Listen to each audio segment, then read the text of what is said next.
যাত্ৰাৰ আৰম্ভণি হ'ব এই বিধানসভা ৩৪ বছৰ মোক লালন পালন কৰিলে।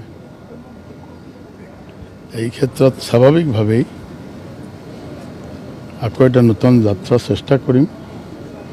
আই অসমীৰ কাৰণে, নিজৰ সমষ্টিৰ কাৰণে ভাল কাম কৰা। মনটো কিন্তু বেয়া লাগিছে, আপোনাৰ এই শিৰোণৰ অনুভৱ হৈছে বিধায়কত এৰিবলৈ।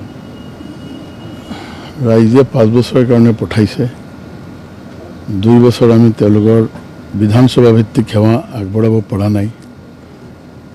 খুব স্বাভাৱিকভাৱেই এই 2 বছৰৰ এটা মনত বিধানসভা ভিত্তিক থাকিব পাৰে বা আছে, কিন্তু 5 বছৰৰ কাৰণে লোকসভাটো আমাৰ নিজা সমষ্টি, আমাৰ ধলাইও আছে। আমাৰ শিলচৰ লোকসভাৰ ভিতৰত চেষ্টা কৰিম যাতে ধুনীয়াকৈ শিলচৰ লোকসভা কেন্দ্ৰৰ পৰম শ্ৰদ্ধা ৰাইজৰ কাৰণে যাতে আমি কাম কৰি যাব পাৰোঁ।